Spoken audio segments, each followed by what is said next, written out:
नमस्कार, खबरें जारी न्यूज स्टेज पर मैं हूं आपके साथ मकसूद खान। आपके मुद्दे में आज बात अनलॉक की।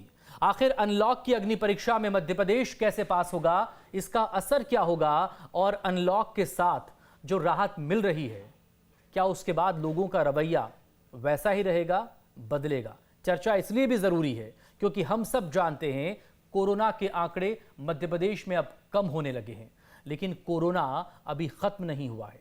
ऐसे में अनलॉक की राहत के बीच अगर कहीं लापरवाही हुई तो उसके खतरनाक नतीजे भी हमें भुगतने पड़ सकते हैं। चर्चा इसी मसले पर करेंगे तमाम खास मेहमानों के साथ, लेकिन पहले ये रिपोर्ट। कोरोना की पहली लहर से ही प्रभावित रहे मध्य प्रदेश में कोरोना की रफ्तार अब सुस्त पड़ती जा रही है, जिससे लोगों ने बड़ी राहत की सांस ली है। एमपी में पिछले एक दिन में 1078 नए केस मिले हैं, जबकि 4000 से ज्यादा लोग रिकवर हुए हैं। 18 मार्च के बाद ये पहला मौका है जब एक दिन में नए केसों की संख्या इतनी कम रही है। इसके अलावा सूबे के 52 में से 36 जिले ऐसे हैं जहां सिंगल डिजिट में पॉजिटिव केस है। इसके साथ ही महीनों से लॉक रही गतिविधियां अनलॉक तो हो गई हैं, लेकिन अब भी पहले जैसी छूट नहीं है। गैर जरूरी चीजों पर अब भी पाबंदियां जारी ही रहेंगी। ऐसा इसलिए क्योंकि सरकार कोरोना पर इतनी जल्दी कोई रिस्क नहीं लेना चाहती। हमने भोपाल में एक नया प्रयोग किया है। भोपाल में हमने, क्योंकि 1 जून से अब बाजार खुलेंगे, जब बाजार खुलेंगे तो निश्चित रूप से उन दुकानों जिनको की खोलने की इजाजत दी जा रही है, वहां कोरोना के प्रोटोकॉल का उचित और समुचित पालन हो और ऐसी अप्रिय घटना न बने जिसके कारण फिर से संक्रमण की दर बढ़ने का खतरा पैदा हो। अनलॉक प्रक्रिया के बीच कोरोना संक्रमण को लेकर मध्य प्रदेश के मुख्यमंत्री शिवराज सिंह चौहान ने मंत्रियों के साथ अहम बैठक की। इस दौरान मुख्यमंत्री ने मंत्रियों से कोरोना प्रभार वाले अपने अपने जिलों का दौरा करने को कहा और वैक्सीनेशन को लेकर लोगों को जागरूक करने के लिए निर्देश दिए। कोरोना को लॉक करें, प्रदेश को अनलॉक करें। अनलॉक करते सबसे कोरोना को लॉक करना है और उसमें भी आपकी भूमिका बहुत महत्वपूर्ण है, क्योंकि कोविड एप्रोप्रिएट व्यवहार अगर नहीं अपनाया अनलॉक करते समय तो फिर संकट बढ़ सकता है। कोरोना को लेकर सीएम किसी तरह की ढील नहीं देना चाहते। बावजूद इसके अनलॉक को लेकर कई अहम चुनौतियां बरकरार हैं।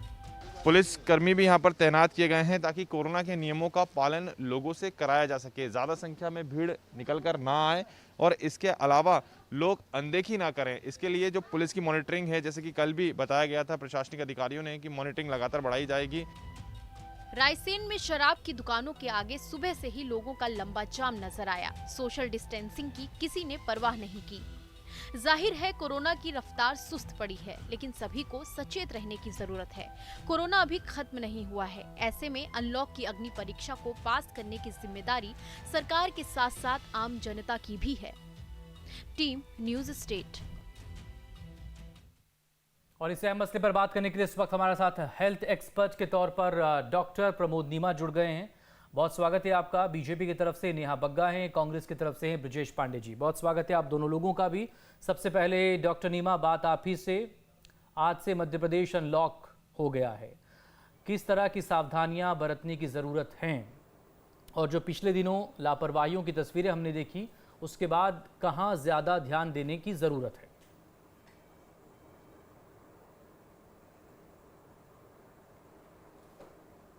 देखिए, जो अनलॉक जो मध्य प्रदेश में हुआ है वो बहुत ही उन्होंने वैज्ञानिक तरीके से अनलॉक की घोषणा की है। इसको ग्रेजुअल ओपनिंग अपन बोल सकते हैं कि धीरे धीरे लॉक को अनलॉक किया जाना है। अभी इस राजनीतिक, सामाजिक, धार्मिक आयोजनों पे बैन है और इसके साथ ही जो होटल्स हैं, मॉल्स हैं या दूसरे जो संस्थान हैं उनके ऊपर भी बैन है। स्कूल कॉलेज बंद है। तो मतलब गैदरिंग को रोका जा रहा है, पर आवश्यक व्यापार को और आवश्यक एक्टिविटीज, जो जरूरी आपूर्तियां हैं या जो व्यापार जरूरी है, उद्योग जरूरी है और जो स्वास्थ्य सेवाएं जरूरी है, उन सबको धीरे धीरे अनलॉक किया गया है। इसके कारण से लोगों को बाहर घूमने की आज़ादी मिलती है, पर आज़ादी का दुरुपयोग बहुत भारी पड़ सकता है, क्योंकि पहले हम भुगत चुके हैं। हम अपने आप में एक एक्सपीरियंस बहुत ख़राब पिछले सेकंड वेव का ले चुके हैं जी। कोरोना अभी युद्ध मैदान से हटा नहीं है। कहीं ना कहीं वो वातावरण में या सरफेस पे या कुछ न कुछ संक्रमण कहीं ना कहीं मौजूद जरूर है।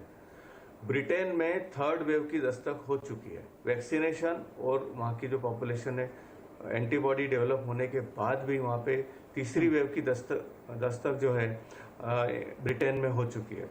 तो वहाँ से अब हमको सबक लेना पड़ेगा कि वहाँ जो लोग इतने एजुकेटेड हैं वो भी अपने आप को कंट्रोल नहीं कर पा रहे हैं जी। अनलॉक होते से ही वो लोग पिकनिक पे निकल गए। जैसे वहाँ पे आज 25 डिग्री टेम्परेचर है, जो कि उनके लिए बहुत ज़्यादा होता है। सब लोग वहाँ पे बीचेस पे निकल गए और ये वहीं पे कहीं ना कहीं फिर से लापरवाही की शुरुआत है। हमारे देश को, हमारे प्रदेश को इससे सबक लेना होगा। सोशल डिस्टेंसिंग, मास्क, सैनिटाइजेशन तो बिल्कुल गोल्ड स्टैंडर्ड है। वैक्सीनेशन धीरे धीरे प्रॉब्लम ऐसा लगता है कि सॉल्व हो जाएगी, आपूर्ति बराबर होगी, तो ज्यादा से जनता को वैक्सीनेशन करवा के और जो गोल्ड स्टैंडर्ड रूल्स हैं उनको फॉलो करा के हम अभी कोरोना को रोक सकते हैं और धीरे धीरे वो खत्म भी हो जाएगा। डॉक्टर नीमा प्लीज हमारे साथ बने रहिएगा, तमाम आगे और आपसे सवाल जवाब करेंगे। नेहा बग्गा से बात करते हैं, बीजेपी प्रवक्ता है। नेहा, क्या पूरी तरह से मध्य प्रदेश तैयार है अनलॉक होने के लिए? लोगों के साथ साथ प्रशासन, एडमिनिस्ट्रेशन को भी अब कहाँ किन बातों का ध्यान रखना ज़रूरी है? क्योंकि निर्देश तो यही हैं सीधे कि सख्ती से पालन हो गाइडलाइंस का कोरोना की। मकसूद जी, देखिए, एक तरीके से मध्य प्रदेश ने बहुत सफलता से कोरोना को काबू करने में पुरजोर मेहनत की है और जनता को सबसे ज्यादा श्रेय जाता है पैरामेडिकल स्टाफ और फ्रंटलाइन वॉरियर्स के साथ में। जिस तरीके से हम कहीं पर देश भर में अग्रणी पंक्ति में चल रहे थे, आज स्लो डाउन करके हमारा जो पॉजिटिविटी रेट है मध्य प्रदेश का, वो लगातार कम हो रहा है। ओवरऑल मध्य प्रदेश को देखेंगे तो 1% से भी कम, 1.25% के आसपास हमारा पॉजिटिविटी रेट बचा हुआ है। और बहुत से ऐसे जिले हैं, आपने भी अपनी रिपोर्ट में दिखाया कि कहीं पे सिंगल डिजिट में आ रहा है, कहीं पर अब कोरोना के मरीज नहीं मिल रहे हैं। पर हमें ये बात बिल्कुल याद रखने की जरूरत है और सरकार ने भी इसको बिल्कुल ध्यान में रखा है कि अनलॉक करना आज की आवश्यकता है, हमेशा के लिए लॉकडाउन नहीं रह सकता है। पर कोरोना को इसलिए हमें लॉक करने की जरूरत है। कहीं कहीं पर जब जनता, हम अपने आप को कहें, सेल्फ डिसिप्लिन भूल जाते हैं, तो कोरोना तो तैयार बैठा है, वो भी किसी लॉकर में नहीं है। अगर हम अपने आप को अनलॉक करते हैं तो कोरोना ऑलरेडी अनलॉक्ड है। इसीलिए जरूरी है कि जो बेसिक प्रोटोकॉल थे, सरकार की सबसे पहले प्राथमिकता यही है कि अवेयरनेस का कार्यक्रम ज्यादा से ज्यादा चलाया जा सके। जनता को ये एहसास रहना चाहिए कि कोरोना अभी खत्म नहीं हुआ है, कोरोना हमारी जिंदगी में आज भी शामिल है। और यही कारण है कि नंबर 1, 15 जून तक अभी लॉकडाउन नहीं उठाया गया, पूरी तरीके से लॉकडाउन रहेगा मध्य प्रदेश में। पर हाँ, कुछ ऐसी गतिविधियां हैं जो दिनचर्या को चलाने के लिए, जो थोड़ी सी अर्थव्यवस्था को चलाने के लिए, जो जिंदगी थमी हुई थी उसको सिस्टमैटिक रूप देने के लिए एक रैंडम प्रोसेस से स्टार्ट करने का काम सरकार द्वारा किया गया है। और अगर सक्सेसफुली हम अपने आप को सेल्फ डिसिप्लिन में रखते हैं, कोरोना के प्रोटोकॉल्स को फॉलो करते हैं, तो क्राइसिस मैनेजमेंट की टीम ये तय करेगी कि कहां कहां पर कौन से जिले ऐसे हैं जहां पर संक्रमण की दर तेजी से कम हो रही है और हम अनलॉक का जो प्रोसेस है उसको आगे बढ़ा सकते हैं। ये बहुत प्रभारी मंत्रियों से बहुत बारीकी से इसकी मॉनिटरिंग करनी होगी। आगे आपसे बात करेंगे, क्योंकि आज जिस तरह की तस्वीरें आई हैं, चाहे वो बैंक के बाहर की तस्वीरें हों या फिर बीज खरीदी केंद्र की तस्वीरें हों या फिर बाजार की तस्वीरें हों, दुकानदार से लेकर ख़रीदार तक कैसे वो सोशल डिस्टेंसिंग को फॉलो नहीं कर रहे थे। इस दौरान टेस्टिंग बढ़ाने के साथ साथ वैक्सीनेशन पर भी आपसे बात करेंगे, क्या तैयारियां हैं। लेकिन ब्रिजेश पांडे जी, एक रिएक्शन पहले आप दे दें। 1 जून से मध्य प्रदेश अब अनलॉक हो रहा है। मकसूद जी, मध्य प्रदेश की सरकार ने तमाम जनता की मांगों के बाद, जनप्रतिनिधियों के मांगों के बाद, कांग्रेस के कहने के बाद ये व्यवस्था शुरू तो किया है, लेकिन जो प्रदेश के अंदर एक अच्छे शासक का कड़ा संदेश जाना चाहिए था, वो रत्ती मात्र। आपने स्वतः इस चीज को देखा होगा। आज जब दुकानें खुली थी, जहां प्रतिशत रेट संक्रमण का 5% से कम था, सरकार ने उसके लिए भी 2 गाइडलाइन बनाई थी, और जहां कम था उसकी अलग गाइडलाइन थी, जहां थोड़ा ज्यादा था उसकी गाइडलाइन अलग थी। लेकिन आज जब दुकानें खुली थी तो लोग जहां पर 2 लोगों को या 4 लोगों की अनुमति दी गई थी इस गाइडलाइन के तहत, किसी ने उस गाइडलाइन को फॉलो अप नहीं किया। एक दुकान में 15-20 लोग थे, मेरे पास खुद मैंने उनके वीडियो बनाए, मैंने देखा, क्योंकि सरकार को चाहिए था कि अगर सुबह 8 बजे से शाम के 6 बजे तक दुकानें खुली हैं, तो सरकार को पुलिस की मुस्तैदी से व्यवस्था करनी चाहिए। प्रदेश सरकार उस मामले में फेल साबित हुई। अभी पूरे 15 दिन ट्रायल बेस पे चलाना पड़ेगा, क्योंकि अभी बिल्कुल मैं इस बात से सहमत हूँ नेहा जी की बात से, कोरोना कहीं नहीं गया है। इसी तरह की लापरवाही हम लोगों ने जब पिछली बार कोरोना था 2020 में, यही लापरवाही की गई थी। धड़ाधड़ धार्मिक आयोजन हो रहे थे, रैलियां हो रही थी, 5-5 राज्यों को चुनाव देखा और उसके बाद जो कोरोना विस्फोट सामने आया, उसको भी जनता ने।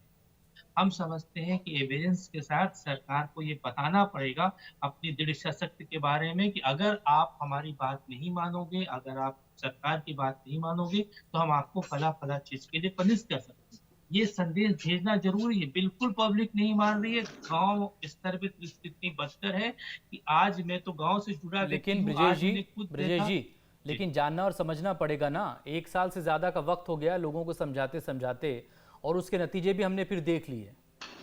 अप्रैल और मई का महीना जो जिस त्रासदी से ये देश, ये प्रदेश गुजरा है, वो किसी से छिपा नहीं है। तो कब समझेंगे? बिल्कुल। हमेशा पुलिस के डंडों की जरूरत क्यों है? नहीं, पुलिस देखिए, एक बात आप समझिए, पुलिस के डंडे की जरूरत नहीं है, भय दिखाने की जरूरत। कहीं न कहीं भय दिखाने की अगर आप ये नहीं करोगे तो हम ये सब चीज़ें आपकी छीन लेंगे। जो सरकार सुविधा देना चाहती है, उसका पूरा बहस तैयार करना पड़ेगा। कहीं न कहीं आज भी ग्रामीण स्तर में जहाँ पर अभी इतनी साक्षरता नहीं है, लोग इस चीज़ से आज भी खौफ खाते हैं। जो मैंने देखा है, अर्जुन सिंह जी का शासनकाल हुआ करता था, कड़ा शासनकाल हुआ करता था। और भी नेताओं का शासन लोगों ने देखा, सुंदरलाल पटवा जी का शासन देखा, कड़ा शासन हुआ करता। कहीं न कहीं शिवराज सिंह जी को ये बात जनता के बीच बताना पड़ेगा, प्रतिबिंबित करना पड़ेगा कि देखिए, आप लोग ना तो विवाह को लेकर के, ना अंतिम सैया पे, मृत्युशैया को लेकर के आप किसी चीज़ को गाइडलाइन का पालन नहीं करेंगे, तो हम ये आपके साथ कर सकते हैं। तब जनता में भय जाएगा। अभी बिल्कुल नहीं है। और नेहा, प्लीज जिस काउंटर तरह टू से ब्रिजेश कोरोना पांडे जी, का आप भी कुछ बोलना चाह रहे हैं? सर्किल है। नेहा, मकसूद जी देखिए, मैंने इनकी सारी बातें एक एक करके नोट कर ली, आपको बता देती हूँ। गाइडलाइन में ये अपेक्षा रखते हैं कि हर जगह पर डंडा लेके पुलिस या प्रशासन खड़ा रहे। तो क्या कमलनाथ जी जो सतना में थे अभी कुछ दिन पहले, मास्क नहीं लगाया हुआ था, जो इनके यूथ कांग्रेस के प्रेसिडेंट हैं उनके साथ जो बैठक की कमलनाथ जी ने, उसमें मास्क नहीं लगाया हुआ इन सारी टीम ने, और तमाम सारी ऐसी चीजें हैं। अगर जो विपक्ष के लोग हैं, जो बड़े बड़े नेता हैं, जो केंद्र मंत्री रहे हैं, पूर्व मंत्री रहे हैं, क्या उनसे भी अपेक्षा की जाएगी कि जाके सरकार प्रशासन उनसे हाथ जोड़ के विनती करे कि कोरोना जो है किसी को नहीं बख्श रहा है, आपको अपना ख्याल रखने की आवश्यकता है? ब्रजेश जी उसके बाद कह रहे थे कि आज कई जगह पर उन्होंने देखा कि धज्जियां उड़ाई गई हैं कोरोना की, और उन्होंने उसका वीडियो बनाया। भाई साहब, आप पब्लिक लाइफ में हैं, ये मध्य प्रदेश की जनता आपके भी परिवार की जनता है, आपके परिवार के लोग हैं, आपको वीडियो बनाने की जगह उनसे आग्रह करना चाहिए था। ये निश्चित ही मकसूद जी एक बड़ी जिम्मेदारी है, और इसके साथ में जगह जगह पर एक मॉनिटरिंग के लिए सरकार की तरफ से, प्रशासनिक अमले की तरफ से टीम्स लगाई गई हैं।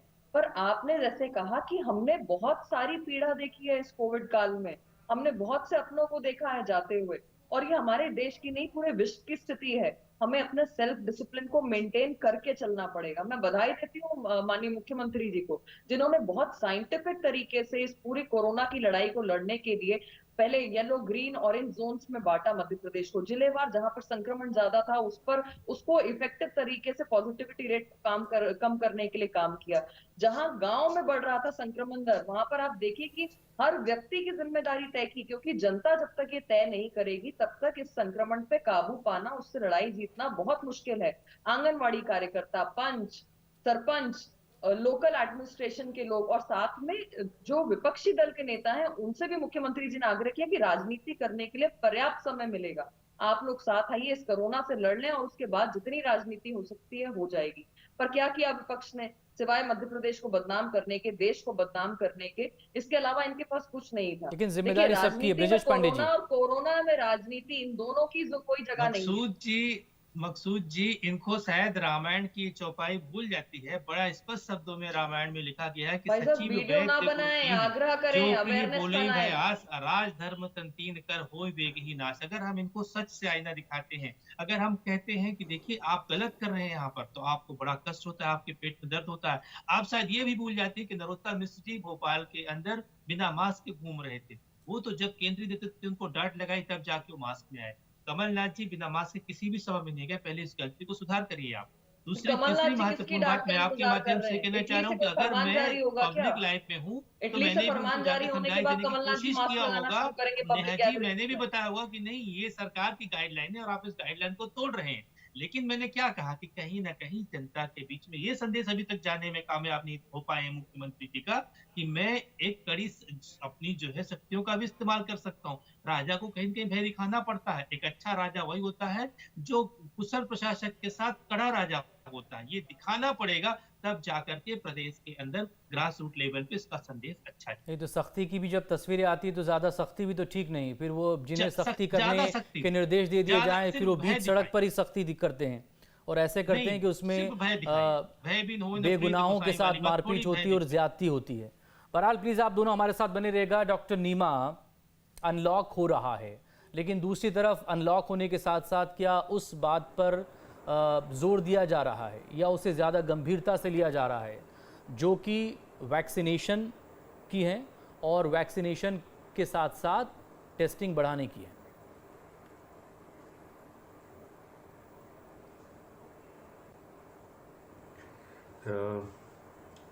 अनलॉक को जो वैज्ञानिक तरीके से खोलना है वो अच्छा है, पर फॉलो तो उसका जो संयम और नियम और आत्मसंयम जो भी आप बोले वो तो जनता को ही करना पड़ेगा। बिल्कुल। डंडे का राज कितने दिन तक चलाया जा सकता है आप हम समझ सकते हैं। जो सेल्फ डिसिप्लिन जनता होती है वही अपने आप को बचा सकती है। और इस मामले में मैं अपने जो रूरल एरिया गांवों की जनता को ज्यादा बधाई देना चाहूंगा कि मैंने देखा कि इंदौर के आसपास जहां पे हम रहते हैं जी। लोगों ने पंचायत के इलाके में बाहरी व्यक्ति को आने से रोक दिया और कोई भी मेहमान को भी आने से रोक दिया। इवन जितने राजनेता या प्रशासन के अधिकारी वहां जाने लगे तो बैरक पे रोक दिया गया कि आप यहां से हमारा इंटरव्यू कर लीजिए, पर गांव के अंदर मत आइए। तो इस मामले में मैं देख रहा हूं कि गांवों में ज्यादा डिसिप्लिन फॉलो हो रहा है बजाय के शहरों के। तो एक तरह से हमको सीखना होगा गांवों की जनता से और हमको अपने आप को जो एजुकेट बोलते हैं तो वो उनका बिहेवियर ज्यादा स्वतंत्र होता जाता है और स्वतंत्रता कभी कभी हानिकारक हो जाती है। तो उस तरह से वहां पे रोकना होगा। वैक्सीनेशन की मकसूद जी आप जो बात कर रहे हैं तो अभी कुछ अच्छी खबरें आ रही हैं कि भारत बायोटेक 10 करोड़ डोज प्रत्येक महीने बनाने वाला है जून महीने से। तो एक अच्छी खबर है। दूसरा, मॉडर्ना अपने वैक्सीन देने को तैयार है, फाइजर अपने वैक्सीन देने को तैयार है। और जहां तक वैक्सीन खरीदने का प्रश्न है वो तो केंद्रीय सरकार को ही करना होगा, क्योंकि अगर राज्य सरकारों के भरोसे छोड़ दिया गया तो कौन सी राज्य सरकार कितना खरीदेगी, कितना वेस्टेज हो जाएगा, कितना लगेगा, इन सब का वो रखना बहुत मुश्किल हो जाएगा। इसका केंद्रीयकरण करना ही ज्यादा अच्छा होगा। और वैक्सीनेशन के लिए जनता बहुत जागरूक है, लालायित है करवाने के लिए। उसका प्राइवेटाइजेशन भी कुछ हद तक किया जा सकता है कंट्रोल के साथ, क्योंकि उसमें प्राइजेस जरूर ज्यादा लगेंगे पर जिन लोगों को लगवाना है वो अपने खुद के उस पे जाके लगवा लेंगे। तो दोनों तरीके से उसको थोड़ा सा लिबर्टी देना पड़ेगी और उस पर जो कंट्रोल है वो भी जरूरी है। नेहा, किस तरह की तैयारियां हैं वैक्सीनेशन को लेकर? बहुत से वैक्सीनेशन सेंटर पर इस तरह की खबरें भी आई कि वहां पर वैक्सीन की कमी हो रही है। टेस्टिंग को लेकर क्या सोचा इस वक्त जा रहा है, क्योंकि अभी अप्रैल और मई में टेस्टिंग भी बढ़ी थी, कोरोना के पेशेंट भी बढ़े थे, तो उतनी टेस्टिंग अब आगे कंटिन्यू रहेगी या फिर ये अब कम होगी? देखिए, मुख्यमंत्री जी ने मकसूद जी बिल्कुल स्पष्ट किया है कि अनलॉक होने के बाद भी लगातार जो टेस्टिंग की प्रक्रिया है वो लगातार चलेगी। लगभग 75,000 टेस्टिंग कराई जाएगी और इसी प्रकार से जो वैक्सीनेशन का प्रोसेस है उसको भी बहुत सुचारू रूप से चलाने के लिए लगातार उसमें इम्प्लीमेंटेशंस अलग अलग तरीके से किए जा रहे हैं। पहले आपने देखा कि साइंटिफिक तरीके से एज क्राइटेरिया को डिवाइड करके उसका वैक्सीनेशन का प्रोसेस चालू किया गया। अब जो ये वैक्सीनेशन चल रहा है 18 अबव के लिए, उसके लिए जो पहले स्लॉट्स ऑनलाइन बुक हुआ करते थे, अब वो ऑनलाइन रजिस्ट्रेशन के साथ साथ वॉक इन भी होने लगेगा। और साथ ही ड्राइव इन सेंटर्स भी खोलने के लिए सरकार ने कई सारे ऐसे ड्राइव इन सेंटर्स खोल दिए हैं, और उसके साथ साथ और सेंटर्स बढ़ाए जा सकें ड्राइव इन के लिए और ऑन स्पॉट के लिए सरकार लगातार उस पर आगे काम कर रही है। और सबसे महत्वपूर्ण ये है कि आज जो ट्रैकिंग और ट्रेसिंग के साथ साथ ट्रीटमेंट की जो प्रक्रिया है, उस पे फोकस्ड रहने के लिए जो प्रभारी मंत्री हैं उनसे रेगुलर बेसिस पे आग्रह किया जा रहा है कि आप अपने जिलों में जाकर लगातार क्राइसिस मैनेजमेंट कमेटी से बातचीत करें, जनता से बात करें, उनका सहयोग मांगे, प्रोटोकॉल फॉलो करने के लिए कहें, जिससे कि इस कोविड की लड़ाई को हम समाप्त करके एक रेगुलर रूटीन की तरफ आगे बढ़ पाए। ब्रिजेश पांडे जी। नेहा जी की बात सुन रहा था मैं तो इतना ही कहना चाह रहा हूं कि लगभग हर मोर्चे पे फेल रहने वाली मध्य प्रदेश की सरकार ने जो तैयारी की है वो इस तरह की तैयारी है कि जब बारिश हो जाए और बारिश में किसी गरीब का झोपड़ी जो है वो पूरी तरह से तहस नहस हो जाए तब मध्य प्रदेश की सरकार जागती है। आप देखिए अभी 2 दिन पहले मध्य प्रदेश की सरकार कुंभकर्णी नींद से जागी, जिसको 1 साल पहले इनको लागू करना चाहिए था। प्राइवेट अस्पताल में बेडों की कीमत तय करना चाहिए था, ऑक्सीजन का रेट करना था, एम्बुलेंस का रेट करना चाहिए था, लेकिन शिवराज सरकार तब जागी जब कमलनाथ जी ने इसके बारे में संकेत दिया। दूसरी बात, राहुल गांधी जी लगातार वैक्सीन के मामले में केंद्र सरकार को स्पष्ट रूप से बताते रहे हैं, आज से नहीं पिछले 1 साल से, लेकिन केंद्र की मोदी सरकार ने उस बात को हमेशा अंडर एस्टिमेट किया और घूम फिर करके जब अंतिम रिजल्ट आया तो मोदी सरकार का वही 3-4 पूंजीपतियों के इर्द गिर्द उनको फायदा मिला, गरीब आदमी को मध्यम वर्ग को इससे कोई लाभ नहीं मिला। सबसे महत्वपूर्ण बात यह है कि जो ICMR ने अभी देखिए आज देश भर में वैक्सीन की 13 करोड़ 1,19,310 डोज लगाई गई। भारतीय अनुसंधान परिषद की रिपोर्ट पर यकीन करें तो अप्रैल में करीब 27 करोड़ 10,53,393 जो है सैंपल टेस्ट कर लिए जाएंगे। लेकिन महत्वपूर्ण बात है कि सरकार को जो भी ड्राइंग तैयार करना है उसको एक आइसोमेट्रिक प्लान तैयार करना चाहिए, क्योंकि कोरोना की सरकार वो कर भी रही है, लगातार निर्देशित भी कर रही है और मॉनिटरिंग भी इसकी हो रही है। और ये भी साफ कर दिया गया है कि अगर इस अनलॉक के दौरान अगर कहीं केसेस बढ़े या लापरवाही ज़्यादा हुई तो वहाँ सख्ती भी बरती जाएगी। बहरहाल डॉक्टर नीमा हमारे साथ बने रहेंगे, बहुत शुक्रिया। नेहा बग्गा हमारे साथ जुड़ी थी। ब्रिजेश जी आपका भी शुक्रिया। ब्रेक पर जाने से पहले अपील आप सब लोगों से ही, अनलॉक ज़रूर हो रहा है, अनलॉक ज़रूर हो गया है, लेकिन कोरोना को लेकर जो गाइडलाइंस है उसका पालन आप ज़रूर करें, यही आपको बचाएगा कोरोना से। ब्रेक के बाद छत्तीसगढ़ की बात।